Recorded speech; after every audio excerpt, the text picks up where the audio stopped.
શ્વાસ લો, છોડો, શ્વાસ લો, છોડો, શ્વાસ લો, છોડો, શ્વાસ લો, છોડો, ઓકે, શ્વાસ લો, છોડો, ઓકે, ગુડ.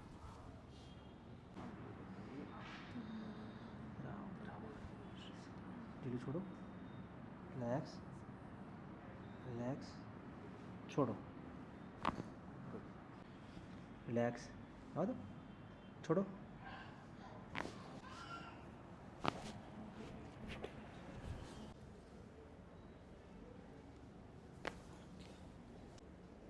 ઓકે,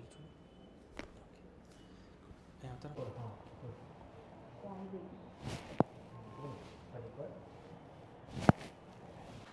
શું નામ બેન તમારું? મારું નામ પૂરણ ગોહેલ. મને કમરની પ્રોબ્લેમ હતી. મેં 3 મહિના આદિત્ય સ્પાઇનમાં કે કોઈનું નામ ના લેશો. એવું હા, એટલે આપણે 3 મહિના મેં દવા કરાવી, પણ દવા લઉં ત્યાં સુધી સારું રહેતું હતું, પછી નહોતું સારું રહેતું. મને આમ પાછી દવા બંધ થાય એટલે તકલીફ પાછી શું થતું હતું?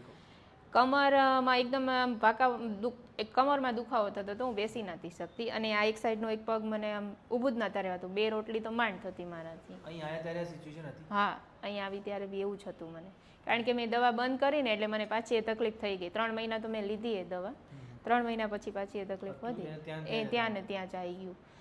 અને આ પગ પર હું 2 રોટલી તો માંડ કરી શકું, પછી ના ઊભી રહી શકતી હતી, એટલી તકલીફ હતી મને. અહીંયા કેટલા સેશન લીધા છે તમે?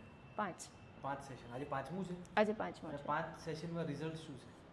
મને 70 થી 80% રાહત છે. રાહત છે. અત્યારે રોટલીઓ થાય છે? હા, બધું કામ કરું છું ઘરનું. કેટલી થાય? બધી થઈ જાય? બધી. એક જ સેટિંગમાં ઊભો. હા, પણ ક્યારેક મને તકલીફ થાય તો એક પગ થોડો ઊંચો કરવો પડે, પણ થઈ જાય છે.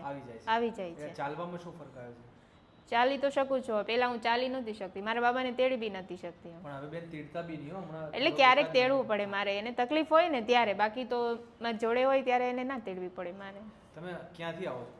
હું મણિનગર, ગોરના કુવે. અને અહીંયા મોકલ્યા કોણે? તો વિડીયો જોઈને જઈએ છીએ. ઇન્સ્ટામાં? હા. તમારા વાઈફ છે, તમારે કંઈ કહેવું છે એમના માટે? તો આવી જાઓ અહીંયા, 2 શબ્દો. આવી જાઓ. અરે એ તો બહુ હેરાન થયા છે બિચારા મારા લીધે. અરે કોઈ વાંધો નહીં, એમાં શું છે, મસ્ત લાગે. લો આવો નજીક.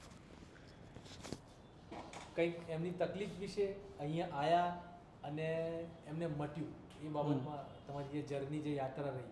ઓકે, એકચ્યુઅલી એવું છે કે 3 થી 4 મહિનાથી એમને પેન હતો, બેક પેન અને રાઈટ સાઈડના પગમાં પેન. પણ મેં એક હોસ્પિટલની બી 2-3 હોસ્પિટલ ચેન્જ કરી, દવા બી લીધી, પણ દવા લઈએ ત્યાં સુધી સારું રહેતું હતું એમને. અને ચાલવામાં તો કામ બી નહોતું થતું, કોઈ કંઈ વસ્તુ બી નથી થતી, એટલે તેડવાનું છોકરાનું કામ બી નથી થતું. એના માટે અમારે પેલું થઈ જતું કે જઈએ સન્ડેના દિવસે છોકરાઓને લઈને, અને મારાથી ચલાય નહીં એટલે મારાથી ના પડાય કે નહીં. હવે ચાલ જજો હવે ફરવા. હવે સારું છે.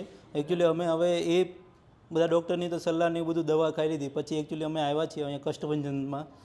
પણ કષ્ટભંજનનું જો એક વખત મેં તો ઇન્સ્ટાગ્રામમાં ઉપરથી મેં જોયો હતો વિડીયો, પણ મને એવું લાગે છે અહીંયા આવવા જેવું છે. 5 સેશન એમને કરાવી છે, પણ 5 સેશનમાં મને એવું લાગે છે કે અહીંયા 70-80 થી 90% મને સારું છે. અને હું એમ કહું છું કે બીજાને બી સલાહ આપી શકું કે અહીંયા સારામાં સારું છે, કે આવી શકો એમ, અને સારું બી રહેશે એમ. પહેલા તે રાત્રે મને એમ કે ચાલ ને જઈએ, ચાલવા જઈએ, પણ હું ના પાડું, તકલીફના લીધે હું ના પાડતી. હવે હું એમ કહું ચાલો જઈએ. હવે ફરો, મજા કરો, ફરી ના આવવું પડે એવી શુભકામનાઓ. ના બસ હું બી થેન્ક યુ કહું છું સાહેબને કે બહુ સારું કામ કર્યું છે. Thank you sir.